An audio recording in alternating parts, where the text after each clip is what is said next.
Fala, turma, estamos chegando aqui no nosso GE. Globo. Muito obrigado pela sua audiência, obrigado por acompanharem, né? Essa semana tão importante para nós, como você está vendo aqui, ó, Pacto pelo Esporte 2021. E no tema de hoje, um tema extremamente importante. Vidas negras importam. Importam no futebol, no vôlei, no colégio, na vida. Nossa mesa vai debater como combater o racismo no esporte e como usar o esporte para combater o racismo. E continuar trabalhando, lutando e conscientizando a todos para que daqui a algum tempo não precisemos promover um debate como esse. Afinal, é como eu sempre falo, em todos os momentos que eu tenho oportunidade de dizer, eu tenho um sonho de que todos os atletas negros viverão um dia em uma nação onde não serão julgados pela cor de sua pele, mas sim pelo teor do seu caráter. Eu tenho a honra de estar aqui hoje com vocês no GE. Globo, ao lado dos meus amigos que já estão aqui na tela remotamente, claro, a gente cuidando da nossa saúde, o Diogo Silva, campeão pan-americano de Taekwondo e da comissão de atletas do COB. Tudo bem, Diogo? Tudo bem, Thiago? Grande prazer estar aqui com vocês. Prazer é todo meu. A Aline Pellegrino, coordenadora de competições femininas da CBF. Seja bem-vinda, Aline. Tudo bem? Obrigada, Thiago. Tudo bem? Um prazer estar compartilhando dessa mesa aqui com vocês. Maravilha. E a Flávia Oliveira, nossa amiga, companheira da Globo News, do Grupo Globo, sempre trazendo as informações com a gente e hoje nesse bate-papo muito bacana e importante também. Tudo bem, Flávia? Bom dia, tudo bem? Tudo bom, Thiago, Diogo, Aline? Prazer estar com vocês, debatendo uma agenda positiva. E adorei a sua referência ao discurso histórico de Martin Luther King, agosto de 68. Eu tenho um sonho, eu também tenho um sonho. E a gente continua com esse sonho até 3 pontinhos, porque a gente precisa mesmo. Amigos, como nós estamos remotamente, vocês aí, né, nas suas respectivas casas, é importante a gente dizer que é um debate. Então fiquem à vontade mesmo para a gente conversar. Se o nosso amigo está falando e você tem uma opinião, fala, poxa, Flávia, eu acho que é isso, poxa, Aline, eu acho que é aquilo, Diogo, também desta forma. Então fiquem à vontade, porque hoje é um dia para a gente refletir, discutir sobre o assunto. Diogo, quero começar com você falando sobre um seguinte aspecto, né? Quando a gente fala de atletas que se posicionam, que se engajam sobre o assunto, falam de forma ativa, naturalmente a gente lembra de Lewis Hamilton, LeBron James. Diogo, você acha que o atleta brasileiro tem medo de se posicionar, tem medo de falar sobre o assunto? Assim, porque historicamente há um processo de retaliação aqui no Brasil para atletas que se posicionam ao contrário da posição dos clubes e dos times, dos técnicos, muitas vezes. Então, há um processo histórico esportivo de deixar atletas sem salários, deixar atletas sem contrato. Isso é tão antigo que a gente pode pensar na imagem aí do goleiro Manga, o goleiro aí que veio pós-geração de 50, que foi a geração do nosso goleiro aqui na Copa do Brasil do Uruguai. Ele teve seu salário retirado por questões de disciplina.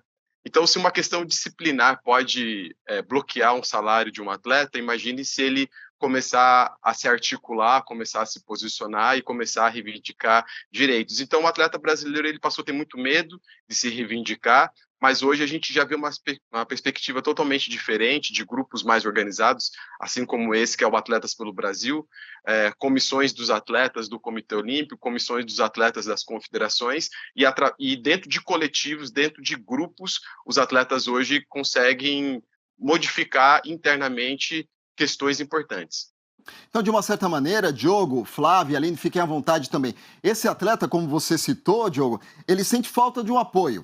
Porque naturalmente as coisas acontecem, né, no esporte, mas ele sente falta de um apoio, é isso que você acha?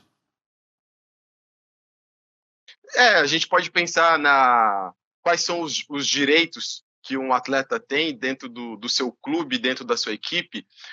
O direito dele é de competir e de ter resultados, mas ele não tem direito a voto, ele não tem direito a reivindicar.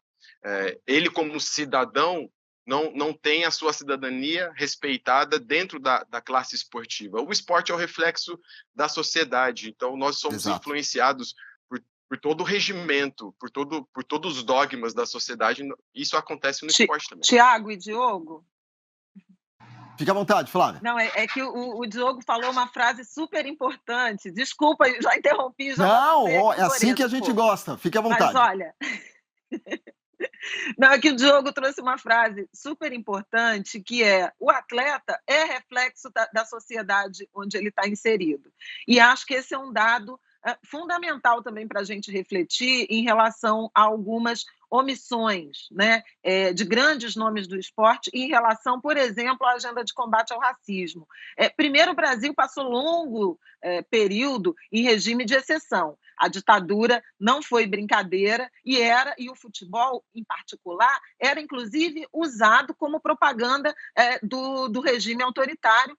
Esse processo histórico também é importante. A gente tem uma experiência de 30 anos de democracia, o que é uma democracia bastante jovem, e vamos pensar, em particular, o futebol, mas eu acho que serve para a sociedade brasileira, para a população brasileira como um todo. Um nível de escolaridade muito baixo, a gente ainda deve, em acesso à educação, em formação de massa crítica e formação de conhecimento político. Então, acho que isso também é importante. Quer dizer, o atleta, ele não está apartado de uma sociedade que investe pouco em educação, que sonega fatos e lutas relevantes do ponto de vista histórico do combate ao racismo. Boa parte dos negros brasileiros, ou dos brasileiros como um todo, não tem a menor ideia da trajetória de lutas do movimento negro, da luta por liberdade, da luta por resistência, da luta por direitos. Isso não é diferente no esporte e essa construção demora, mas está chegando. Eu acho que a gente ainda vai falar dela hoje. Deixa eu trazer um aspecto muito da minha realidade enquanto atleta, enquanto capitã de uma seleção brasileira por muitos anos. Foi citado aqui, né, LeBron James, Lewis Hamilton. A gente teve a Naomi Osaka também, acho que uma grande voz nesse momento. E a diferença que eu sinto é que esses atletas, quando se posicionam, os outros ou a sociedade vem junto com eles e eles, de fato, têm voz.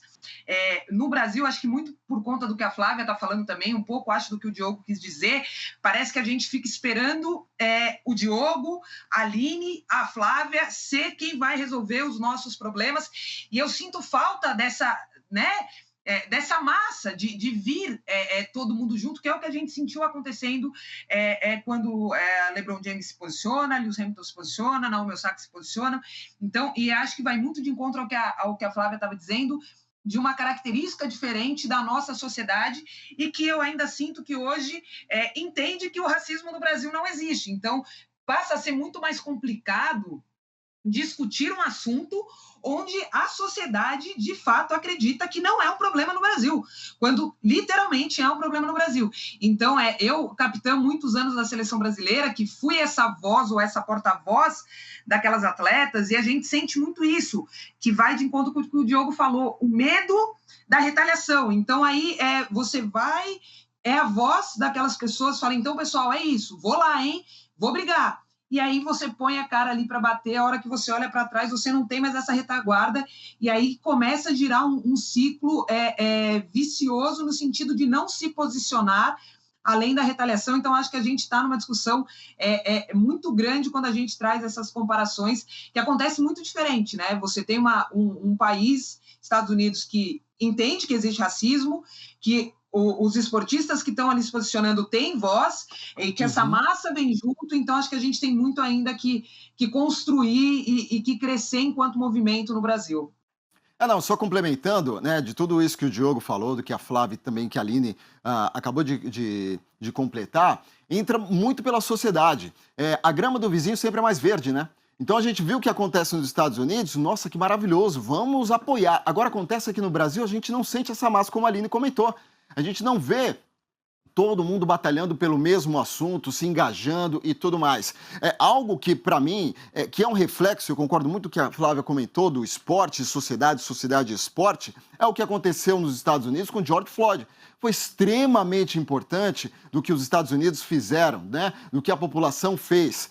Mas quando a gente vê algo aqui no Brasil, a gente fala assim, Por que que isso também não acontece? E a gente precisava sentir isso, né? A gente precisava ver, de fato, que esse apoio vem de todos, seja a sociedade, seja atletas e assim por diante. Só complementando o que você Claro. acabou de dizer, tem um documentário disponível agora nas redes de streaming chamado 14ª Emenda.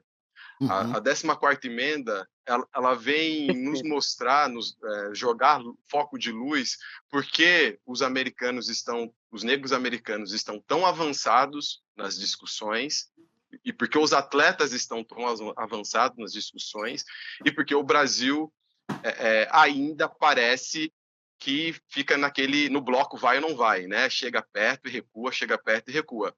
A gente tem que mostrar também que existe uma diferença de democracia, né? A democracia americana é uma democracia muito mais antiga e muito mais consolidada do que a gente, que tem apenas 30 anos, mas ainda na corda bamba.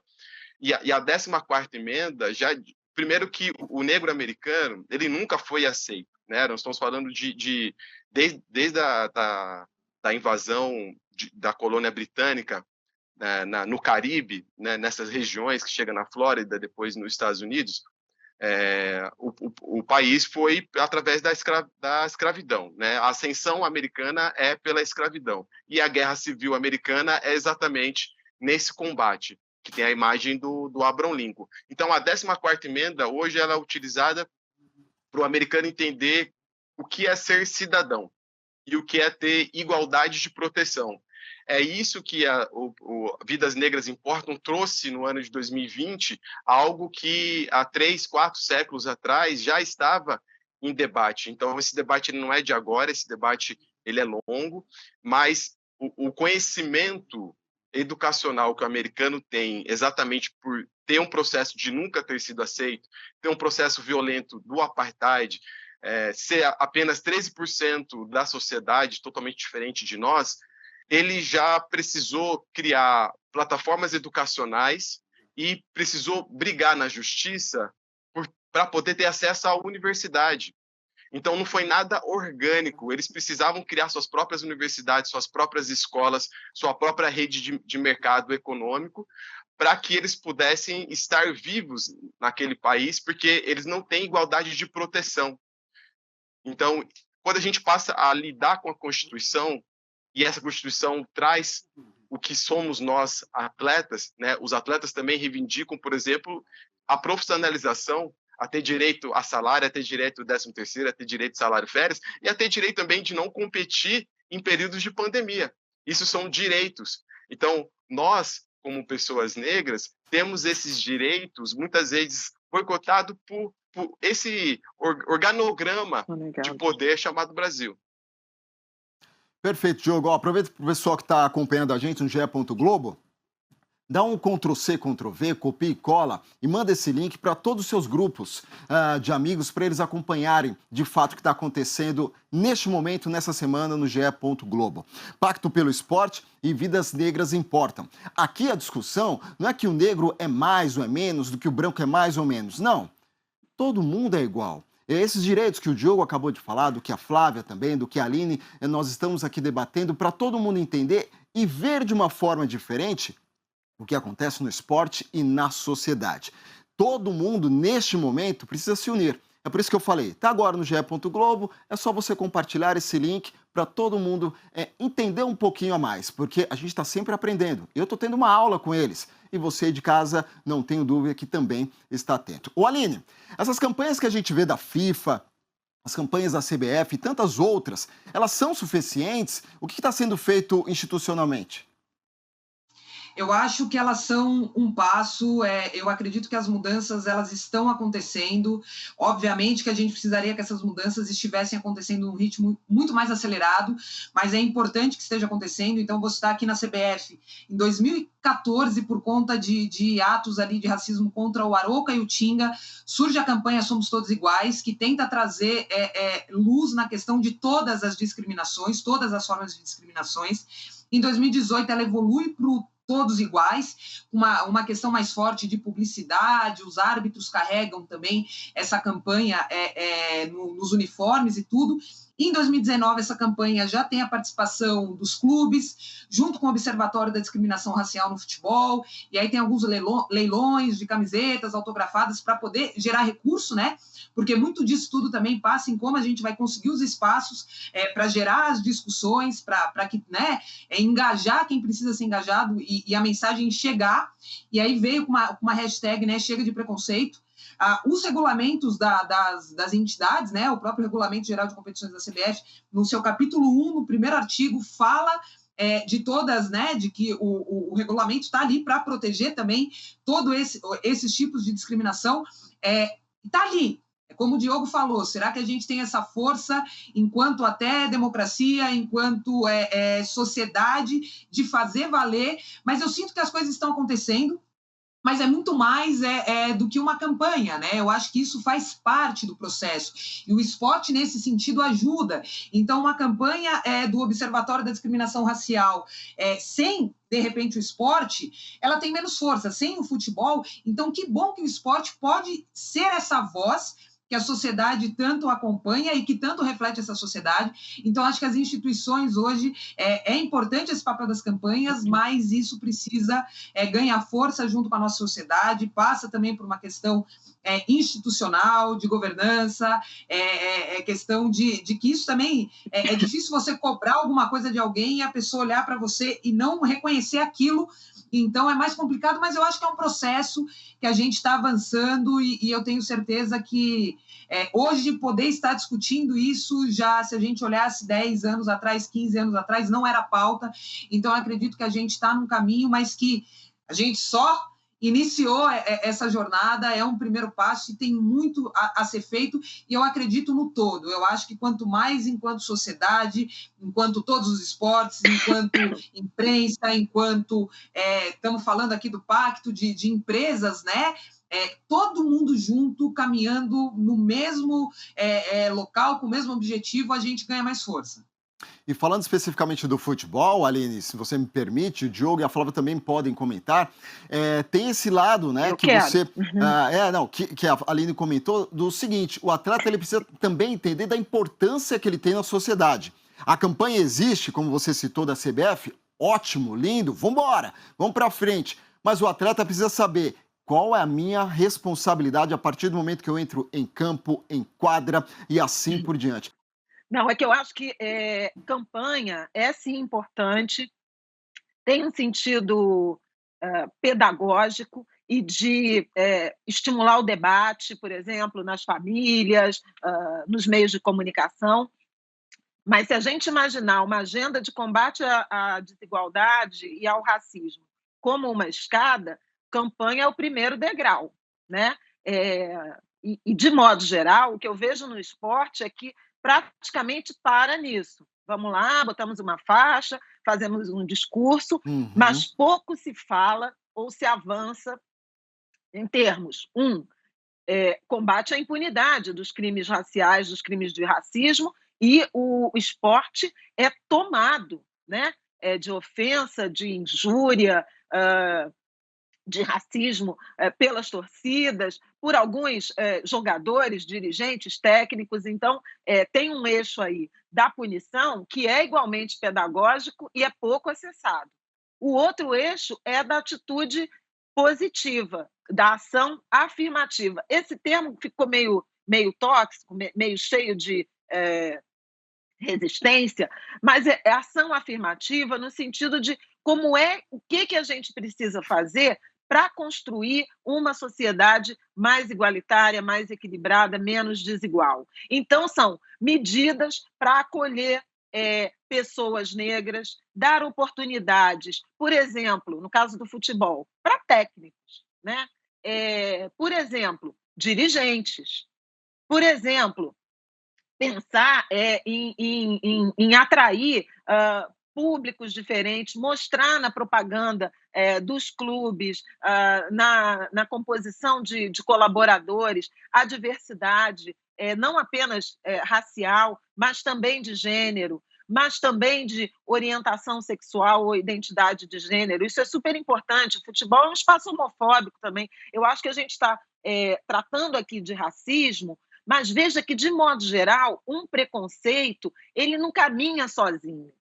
O Uhum. racista vai ser machista, vai ser LGBTfóbico, vai ter preconceito com pessoas com deficiência. Há uma cesta, né, de elementos que compõem a discriminação, que é a percepção de que o outro, por ser diferente de mim, do supremacista, ele será pior e não vai merecer as mesmas oportunidades. Então, eu acho importante a gente qualificar campanhas como sendo um passo importante, mas ele está longe de ser o suficiente. É preciso avançar, na punição, e 2, nas ações afirmativas de inclusão.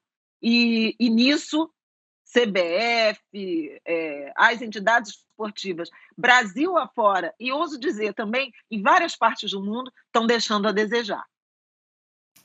Olha, Deixa eu só trazer Concordo um com o outro que a ponto Flávia para. está. peraí, tem a Aline que quer falar e o Diogo também. Diogo, vou dar atenção para a Aline e mando para você, pode Vai ser? ser Primeiras damas? Manda aí, Vai ser Aline, por rápido. favor. Fechado. Vamos lá, a gente avançou também, né, nos últimos anos, passou a ter uma lei ali, então a partida pode ser paralisada. São esses avanços que a Flávia está dizendo, e aí é aquela questão da acolhida. Então, tá bom, paralisamos a partida. O que vai acontecer? Como esse atleta é acolhido? Essa denúncia de racismo no jogo para a torcida chegou no STJD, como é que vai ser tratado? Como é que vai ser julgado?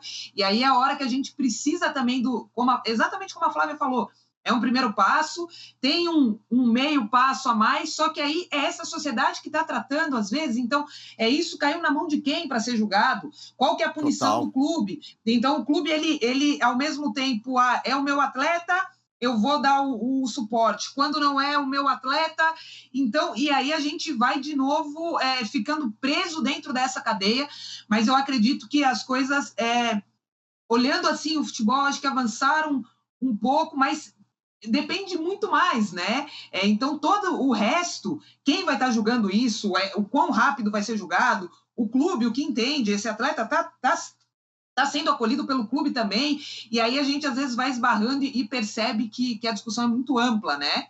A mudança é muito maior para que a gente consiga ver de fato acontecendo. E esse avanço só acontece porque nós estamos aqui. Eu digo nós, não só eu, a Flávia, a Aline, o Diogo, mas você que está acompanhando a gente no GE. Globo, de falar, de discutir, de colocar o assunto em pauta. Demora? Vai demorar, a gente sabe muito bem, mas é importante a gente falar e não deixarem as coisas passarem. Diogo, é com você. Eu vou dar aqui alguns exemplos para que as pessoas possam pesquisar ou possam ter um olhar diferente para interpretar como nós estamos interpretando. Quando a gente fala de mercado de trabalho esportivo, se você vê a Vogue nos Jogos Olímpicos de 2016, ela selecionou as 10 equipes, os 10 melhores uniformes de desfile mais bonitos, mais estilosos. E aí Cuba teve o uniforme mais bonito, o Brasil ficou em segundo. E aí você vê a campanha publicitária de Cuba com a sua representatividade, que é majoritária negra, e a campanha publicitária do Brasil, que nós temos nós temos a população negra muito maior do que Cuba, nós ficamos apenas em segundo lugar no mundo, atrás da Nigéria. Mas a campanha publicitária do Brasil não representa o Brasil. Isso eu estou falando, você pode pesquisar pela Vogue, as 10 melhores, tá? Os 10 melhores uniformes, para a gente ver como a campanha publicitária, como a imagem, ela é, sim, extremamente importante. Então, quando hoje o Comitê Olímpico, agora no mês de abril, vai fazer um programa educacional de combate ao racismo. É o primeiro passo e que, no futuro, espero que ele seja mais abrangente e, de fato, mais eficaz. Porque o combate ao racismo, faz 3 meses que eu faço parte da comissão dos atletas do Comitê Olímpico. Nesses 3 meses, em uma das minhas primeiras reuniões sobre governança, junto com todos os diretores do Comitê Olímpico, foi falado para nós sobre o incentivo que tem de equidade de gênero. Hoje isso é muito colocado e, de fato, sim, está tendo uma movimentação e um incentivo muito grande, mas não tem como ter incentivo de gênero sem atravessar a raça. Então, a gente percebe que as oportunidades, independente de qual sexo você tenha, quando se trata da população negra, ela tem que esperar. E dentro desse esperar, que foi a marcha que Martin Luther King fez no momento que ele falou: eu cansei de esperar. Foi aí que ele foi preso, quando ele bota criança e adolescente na rua, porque ele fala: eu cansei de esperar. Então, assim, por mais que a gente saiba que isso ainda leve tempo, mas a gente também está cansado de esperar. Os cargos de gestão são cargos indicativos. Então, quando a gente questiona gênero e raça para cargos indicativos, a resposta é que é o mérito. São cargos que é necessário mérito. Mas qual é a meritocracia de um cargo indicativo? Você precisa ser amigo do chefe, alguém precisa te indicar. E nós não somos indicados a esses cargos, né? A Aline é uma das poucas mulheres negras que está dentro desse lugar, no ano de 2021. Então, o que é o combate ao racismo? É o combate nesses lugares. Né? Eu não quero um programa educacional, eu quero vagas abertas a esse público com políticas afirmativas, com cotas, seja lá qual for o nome que vocês queiram dar, mas que contratem profissionais negros dentro da gestão, dentro da gerência, coordenação, governança das instituições esportivas. E isso sim é um combate ao racismo eficaz. Em outras palavras, é o seguinte, é claro que em algum momento, como eu falei para vocês, que estão acompanhando a gente no GE. Globo, para vocês compartilharem esse link aqui e passar para os seus amigos. Eu estou acostumado, não tenho dúvida também que a Flávia, a Aline e o Diogo também estão acostumados, do tipo, ter alguém e falar assim, lá vem eles com aquele papinho e tudo mais. Isso não é novidade nenhuma. Um exemplo fácil para você entender tudo que o Diogo estava comentando há pouco, no site de pesquisa agora do seu telefone ou do seu desktop, do seu computador, coloca lá, no site de pesquisa, quando ele comentou de publicidade, daquilo que todo mundo sempre vê, coloca lá, mulheres bonitas, enter, vê o que aparece. Homens bonitos, vê o que aparece. Ô Flávia, aí acontecem os obstáculos. Declarações como as do Ibrahimovic, que deslegitimou o papel de LeBron James, dizendo que atleta compete e político faz política. Essas declarações são muito nocivas ou apenas ridículas? Fundamentalmente ridículas, né?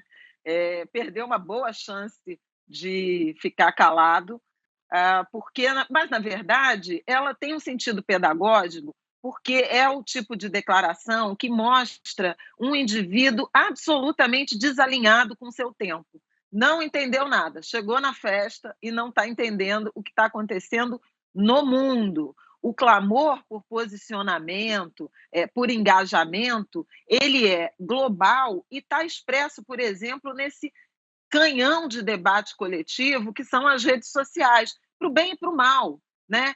Você vê o público se manifestando e exigindo posicionamentos, seja nas redes sociais, seja no engajamento mesmo que aconteceu, por exemplo, já foi citado aqui o caso dos Estados Unidos com George Floyd. Um episódio de violência policial, ou mais um episódio de violência policial, que coincidiu com um momento de agravamento da desigualdade, da crise sanitária, de desemprego, e resultou numa explosão da população multiétnica nas ruas. Vale a pena também sublinhar isso. Houve uma percepção de jovens, principalmente jovens, de outras etnias, brancos, de origem latina, de origem estrangeiras, que sentiam o mesmo grau de opressão e de perda de qualidade de vida, de bem viver em relação ao que lhes foi prometido.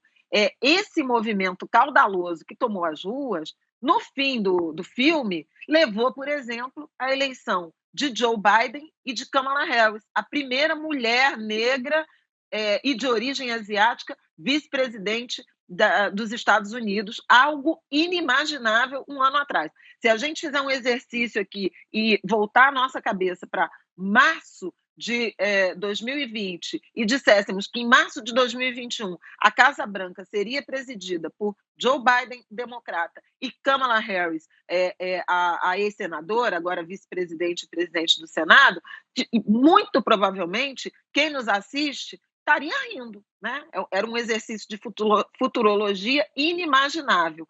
O que o Ibra não entendeu, né? Primeiro, não tomar posicionamento, ser o que a gente chama aqui no Brasil de isentão, é posicionamento.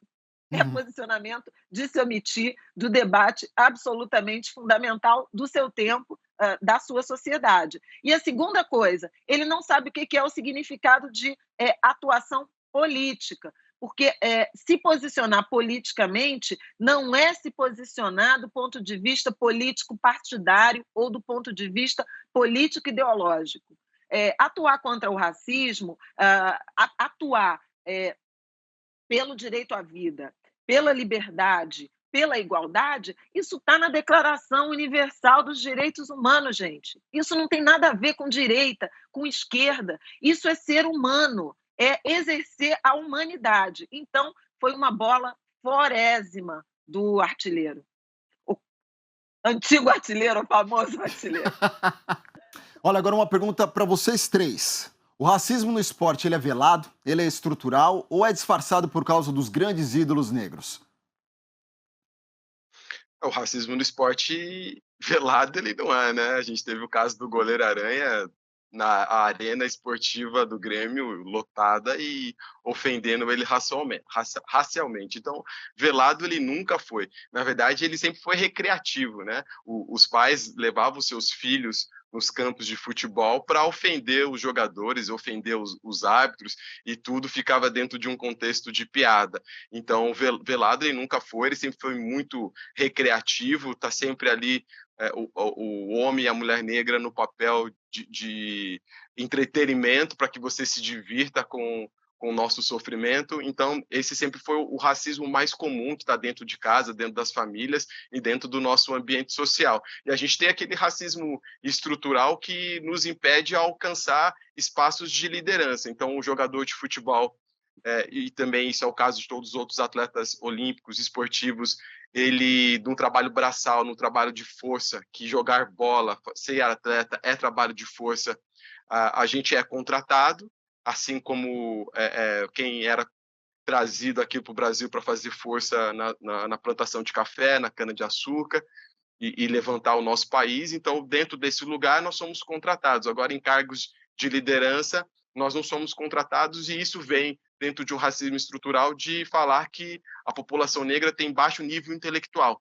Então, esse racismo recreativo de dizer que nós temos baixo nível intelectual sempre nos impediu e colocou um tabu para que a gente pudesse alcançar cargos de governança. Flávia? O Tiago, não, acho que Diogo falou, deu a letra aí, escreveu o manual, porque não é velado, é escancarado, eu diria, com traços, obviamente, estruturais, e acho que a gente já debateu bastante aqui sobre essa construção, né, do racismo brasileiro, que vem da herança escravocrata, que vem de uma sonegação de oportunidades iguais, de um ambiente de exclusão permanente a que o negro brasileiro, os negros e as negras brasileiras estão submetidos, em que pese o fato de nós termos conseguido algumas conquistas, e importantes conquistas, né? A liberdade de direito, né? É uma, mas a gente conseguiu construir um arcabouço legal, a gente, já aí no limiar do século XXI, as políticas de cota, de sistema de cotas de acesso ao ensino universitário, isso tem nos ajudado bastante, mas não afastado ou eliminado todos os traços ainda de uma sociedade estruturalmente racista. Agora, o Diogo falou do racismo recreativo, tem essa dimensão, quer dizer, das ofensas, dos ataques, e de gente que reivindica o direito de poder ir ao estádio, ser racista, manifestar o seu racismo, ofender pessoas, jogadores negros, ou serem homofóbicos, e isso é surreal. porque acham que isso é liberdade de expressão, uma absoluta incapacidade de entender os conceitos, né, de até onde vai a sua liberdade, ou se é liberdade você ter o direito de ofender ao outro. Agora, o esporte e o futebol é racista também dentro de campo, né? E não é só a dimensão da recreação do público em relação aos atletas ou aos juízes. É também entre colegas, entre jogadores, de equipes técnicas para jogadores e na própria relação com os adversários. Isso é recorrente. Você usar ofensas raciais ou homofóbicas para desestabilizar o seu adversário dentro de campo. Então, não tem nada de velado nem de disfarçado. É absolutamente escancarado e, naturalmente, forjado num racismo estrutural que atravessa a sociedade brasileira como um todo. Eu vou só fechar com uma frase que acho que foi o que a Flávia já falou agora. Reflete a nossa sociedade, o esporte reflete a nossa sociedade, o que a gente vê dentro do futebol, do campo, da arquibancada, reflete a nossa sociedade. Então, gerar a mudança também, né? Usar o esporte para proporcionar essa mudança de uma forma ali alinhada pode ajudar muito a escancarar para uma sociedade o que ela só vai reproduzindo nas diversas áreas, né? Flávia, Aline, Diogo, muito obrigado por vocês participarem aqui com a gente no GE. Globo. Pacto pelo Esporte 2021 foi uma aula para mim, para todos que estão com a gente no nosso site. Espero ver todos vocês muito em breve, com muita saúde, a gente sempre se cuidando, mas existe uma grande esperança para que logo tudo volte ao normal. Obrigado mais uma vez. Prazer imenso para mim, Thiago, estar com você, com a Aline, com o Diogo, de quem sou muito fã, e espero que a gente seja realmente capaz de construir uma agenda positiva na direção de um Brasil mais igualitário, com menos desigualdade, porque o Brasil não só precisa, como merece, né, essa harmonia. Que assim seja. Obrigada, Thiago, Flávia, Diogo, um prazer, e o quão é importante a gente trazer a reflexão. Eu acho que é a partir dela que as mudanças vão acontecer, então eu fico muito feliz de ter dividido essa mesa hoje com vocês. Obrigado, Thiago, Aline, Flávia, sou um grande fã da Flávia, acompanho lá no Estúdio I todo dia quase, e estou muito feliz de estar aqui com vocês, e mandar aí um grande abraço também para o Grupo Atletas pelo Brasil, que é essa organização sem fins lucrativos que está à frente do Pacto pelo Esporte e que conseguiram no Congresso Nacional a atualização da Lei Pelé, do artigo 18A, que possibilitou que se criasse as comissões dos atletas. Então, tenho muito a agradecer aos atletas pelo Brasil. Perfeito, amigos. Muito obrigado. Cuidem-se. Obrigado mais uma vez. Olha, a mensagem final, claro, é que todos nós continuemos alertas e vigilantes. O racismo no esporte e fora dele precisa acabar de vez. Denuncie sempre. E se você quer saber mais pelo Pacto pelo Esporte, acesse nossos perfis e contatos. E não deixe de acompanhar a nossa próxima mesa do nosso evento, Olimpíadas e Paralimpíadas de Tóquio, mediada por Felipe Andreoli, amanhã, às 3 horas da tarde, aqui no GE. Globo. Valeu, turma. Muito obrigado. Tchau. Nós temos um pacto com o esporte. Queremos mais governança, transparência e integridade no setor. Queremos valorizar nossos atletas. Queremos mais mulheres ocupando os cargos de gestão esportiva. Queremos acabar de uma vez por todas com o racismo. Para o esporte ganhar, precisamos jogar todos no mesmo time. E você? Vem com a gente. Pacto pelo Esporte 2021.